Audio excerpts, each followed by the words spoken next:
welcome to On the Couch with Marcia M, the show where we talk about real issues with real people. Today I have some wonderful guests with me, Sealey. Hi. And Zoe Bennett. Hello.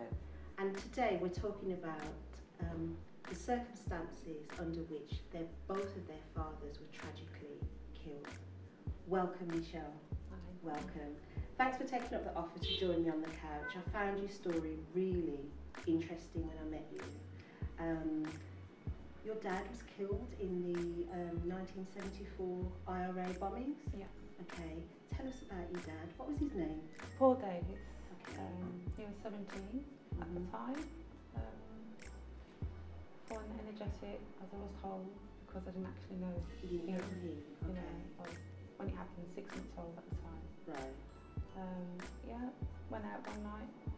The place that they usually frequent was closed. In Birmingham City Centre, yeah. It was closed that night. Okay. So they all decided to head into the town centre. Unfortunately, he chose the wrong place as he was walking past. Bomb went off in two different pubs it was. Wow. Yeah. I mean, I remember, at that time, how old was I? I was about 6 at that time. Okay. And you were 6 months old. Yeah. Yeah. So you didn't know Dad? No. Okay. Didn't know him. Just knowing of him, stories I've been told, family members, my mum. Okay. So what happened with that whole incident? Because I know that some people were in prison. There was the Birmingham 6? Yeah. They were in prison. They done 16 years and it was overturned based on, it wasn't a strong enough case. Not a strong enough case. Yes. Okay. And they were released. Whether they did it, something we don't know. It was then, they were 6. Yeah, but they were released and then it was just left, basically. Yeah. So your dad was 17. Was he wasn't going into the pub, or he wasn't in the pub? No. He was just on his way out on a night out, walking past the pub. Him and his friend walking past and the both of them. And the both of them Yeah. were killed. Oh, that's terrible. So how did that impact your life? What happened to Mom? Mum, How old was she? she was 17. Right. Okay.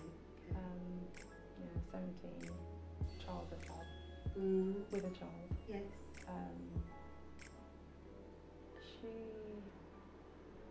was a bit, didn't cope, basically. I remember you were saying that they were, it was like the love of their life, childhood Yeah. sweethearts and things. Yeah. So she found it hard to cope. Very hard. Yeah. Obviously she went on to another relationship years down the line, had 3 more Okay. children, but after that, and because it happened like near Christmas, just before Christmas, like a month before Christmas. So I noticed like during that time, then that's when I'd get sent away. Oh, So, would you? Yeah, she'll send me either to my aunt or different family members. And obviously I didn't know why until later on in life. So what was happening for her at that time? She just couldn't manage with it. She just So locked herself in the every house year and at Christmas time, she really, really seriously and it affected her her. health. At the end of the day, she wasn't eating. Started to drink. And then it was, when she was 29, she died. Your mum died? Yeah, she's 29. Wow. I didn't know that. Wow. So what a massive, massive impact on your life then. So all of your life you've known that your father was killed. Yeah. And then after 16 years we thought that the people who'd done it were caught. Yeah, released. So Michelle, how's that impacted you? It's like, I can't even really explain it. It's just really hard to take in sometimes. You sit and think, well, why was nothing done? Why has it been left? It's took one of the other victims' family members to set up what they set up. She's been fighting. Campaign group. She's been fighting for years and years because it was her sister. She was only 18. Right. And nobody would touch the case. We ended up taking lawyers from Ireland that actually took the case. I've done it pro bono for like 3-4 years. They've been doing it. Right. Yeah, so it's the fact that, you know, West Midlands Police, they don't want to take Nobody any, wants to get involved. they didn't want to get involved. So Michelle, why are you so active and what's driving you to keep fighting for justice? But that, you know, nobody wants to, they know but don't want to do nothing, act on it. Okay. You know, they know who the people were, and they don't want to bring any sort of justice towards it. You know, they try and fob us off all the time. And it's just the fact that I've been robbed, I see it as, you know, not just my dad, my mum. Yeah. Got a brother, you know, I didn't know my brother, I had a brother until 6-7 years ago. Oh wow. Met him for the first time. This was your father's child. Yeah. Okay. Yeah, So there's a grief, so you've lived a lifetime grieving. yeah, basically. Wow. And you're a grandmother yourself now, Yeah, aren't you? yeah. Okay. Yeah, my kids know all about their granddad and their grandmother. Yeah, I mean, it's not just the relationship I had with my mum, or didn't have with my mum. Yeah. It was like my father's mother, Family. my grandmother. You know, it was a case where I couldn't be with her because I reminded her too much of her son. You know, that was her first son, you know. Yeah. And she done so much to hold on to him back in, a white woman, back in them days with a white man. You know what I mean? Okay. They wanted her to give him up, and then 17 years down the line, he's blown up. You know, so it impacted everybody. What a massive story and a massive continuing impact. That is unbelievable. I'm going to come back to this. Okay. I'm going to just bring Zoe into the conversation. Zoe, I mean, I've heard your story as well. I mean, I'm here and I'm like, wow, these stories, there's so much, it's so deep.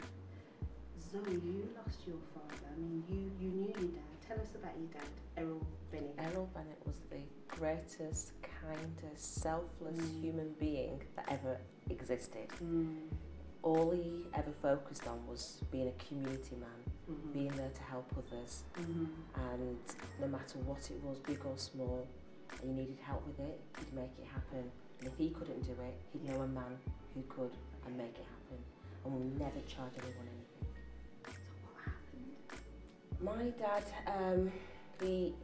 fortunately, he was too kind for himself. His brother died of cancer in America, and his son lived in Jamaica. And my dad would go back every so often back to our holiday villa in Jamaica, and would allow my cousin, his nephew, to stay there. And things would go missing all the time, but my dad would always give him the benefit of the doubt because he just wanted him to have a father figure and treat him as such. But he got very greedy. Him and his friends obviously saw an opportunity and decided to wipe us all out, not just my dad. I was due to turn up the day. Wipe you out in what way? Kill us all. Wow. Yes. And that was your relative? My relative, so that they could have the property, which is a 7-bedroomed house, 5 bathrooms, 3 kitchens and 2 huge reception rooms. So it was a big property and vehicles. Right. Now your father was, I mean, it was a real violent scene, wasn't it? He was tortured to death. He had 16 wounds. They chopped off part of his head with a machete, bit off his ear, stabbed in front and back, and he didn't even die from the wounds. He died from bleeding out. Oh my gosh. Now, Zoe, you were pregnant at the time. Yes, I was. And what did you have to do? I had to go over there to Jamaica and literally turn an investigator. The police handed the house back to me the exact same state it was. The crime happened. Did you actually tell us? I turned up and I started taking pictures of the crime scene, taking all the footprints are going for the blood, bagging the blood up, because I knew full well that just in case it hadn't been done properly, thank goodness I did it, that I would bring it back, and it was authenticated via Scotland Yard and sent back to the courts. I had a great team here. How pregnant were you? I was 4 months, almost 5 months pregnant. And I had to do it all. Was that your first child? My second, beg your pardon, my third child. And where were you, other children, when you went to Jamaica? I was due to take the other youngest one with me, but last minute my plans through work, because I worked for the government of Jamaica at the time, as an official for them, had changed last minute. So luckily, I didn't bring my other child along with me. Yeah. So were you at risk? Yeah, I was, but to me, I'd have rather have been there with my dad so I could stand by him and fight with him. But in a way, God works in mysterious ways. If that would have happened, I wouldn't have been able to fight for justice and then end up winning, you know. So, yeah. So how did you get justice? I mean, firstly, how traumatising was that? It was very, but I had to make a conscious decision there and then not to show emotion.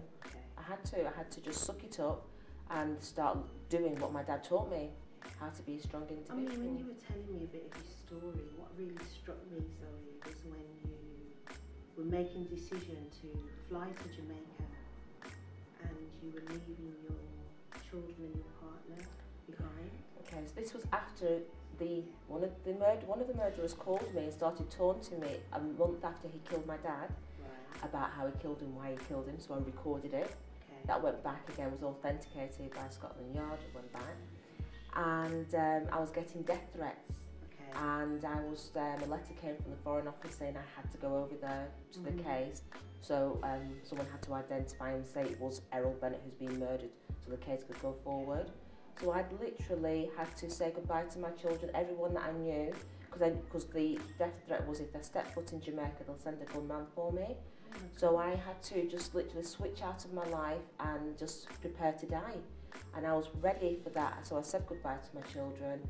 And I literally got, it's like a reprieve of execution 2 weeks beforehand. My local MP stepped in and chaired a meeting at the Foreign Office, and I never had to go in the end. Yeah, but I'd already checked out. Yeah, so. So what was driving you, Zoe? It was driving me. My dad would do it for me in return, and you know, and it's not about me. It's about setting an example that. In the Lancashire Evening Post, the statistics are out of 100% of murders in Jamaica, only 5% go to trial and conviction. So why am I going to stand by like those other 95% and not do anything or give up? So I had to do it for everyone else. So you kept fighting? Yes. So again, like Michelle, something just has kept you pushing forward to get that justice? Mine is because my dad was my mentor. Yeah. That was it. He constantly, daily taught me lessons. Don't let your left hand know what your right hand's doing. You know, there's always time for things to happen. Never too late for a shower of rain. Yeah, you know, shortcut to make it. Take time, you know. Lots of lovely life lessons that now I can pass on to everyone else. Yeah. And I mean, it's an amazing, I mean, it's a tragic story, but it's an amazing story because you just continued to fight and to fight, and you got some justice. What was the justice that you succeeded in? This is subjective justice. I don't call it justice. So one of the murderers got 40 years to life without parole. You know. And did your actions influence that? Of course, I paid a private detective. I'm over there to find the murderers. So yes, of course. And then I took the Jamaica Tourist Board to court and I won. Because they sacked me just because I used the sentence, my father was murdered in Jamaica this morning, and used the word Jamaica. So they had to pay out for that. So you got actually compensated for that? Eventually, after 2 years of fighting. And you also enabled the result of someone getting 40 years to life for murder. And that's within a country where we're saying that people not often do people actually get sentenced for murder. Very rare accountability. So that's really, really an achievement. Thank you. Michelle, what are you hoping to achieve with the campaign in terms of your dad's case? Well, it's already started. We've had the inquest reopened. Took 42 years to do it. Wow. But they finally, 42 years? Yeah. Your whole life? Yeah. Wow. To get the inquest open, they reopened the case basically. Now looking for funding. I think what's helped it is what's happened with Hillsborough. Yeah. Backing, so we got their backing as well. Yeah, and from then we've got a few months and then we'll be in court again with the police. What result are you hoping for? Just some admittance, you know, for those that were, not necessarily those who planted the bomb, because we know we're not going to get nowhere with that. Okay. But the after effect, the police, Yeah. the emergency services. So the way that everything was handled. And my dad didn't die straight away, 3 days. My dad was in hospital. Really? But a lot of people died based on the action of the emergency services. Okay. So there were poor responses. Yeah, you know, they all sent them to one pub. Yeah, there were two pubs that blew up. Yeah, so, you know, even for the police to admit, because there's things that I can't actually say to you, but a lot of things going on there that don't seem right. So you're continuing to fight for justice. Because basically, the police were given 3 chances.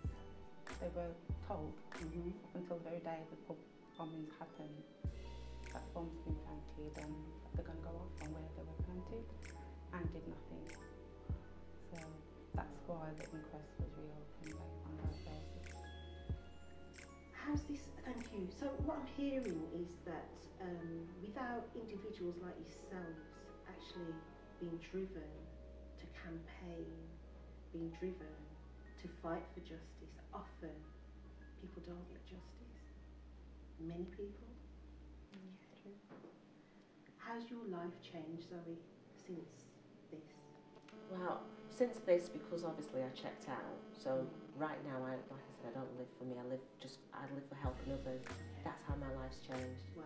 So I work with women who have been a result of sex trafficking, human trafficking, domestic violence, all those FGM, and I do all I can to encourage them, give them confidence to go forward and strategise, take the emotion out of it, but put the passion into everything they do, you know, and believe I can, I will.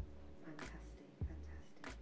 Just before we wrap up, the other thing I wanted to acknowledge is that, Michelle, you've also been nominated for an award, a Survivor Crime Award, and this was based around the fact that although you weren't directly a victim of this crime, but clearly your whole life you've suffered the consequence of this crime. What would this award mean to you? Let the people out there, you know, listening and understanding. I feel quite fortunate for it. Thank you. Just people, you know, speak up. You know, the more people doing this interview, somebody's going to see it, is going to know something, come forward. Because we've had so much response from this. So you're also looking for some response to, is it Justice for 21? Justice for 21. Justice for 21. So 21 people that actually died. Okay. And also with the award, this is part of the Midlands. The Midlands Business and Community Charity Awards, and it's for recognising and valuing unsung heroes within the Midlands. And the reason why I wanted to do this was to honour the MP that helped me, the Staffordshire Police who also helped me, and I've also won a few awards myself, and it's nice to be recognised. Yeah, and I also think particularly the Survivor of Crime Award really fits to something, to this award that was your vision. Yes. And also for you to be a nominee for that is fantastic. Ladies, thank you so much. I do wish we had more time to speak in more depth, but thank you for sharing. Thank you so much, Michelle. Thank you, Zoe. Thank you. Thank you. Absolutely amazing, powerful, powerful stories from women who have had to live with the tragedy of their fathers being killed, and somehow have found the courage and strength to continue to fight for justice. Totally amazing and admirable. You've been watching On the Couch with Marcia M.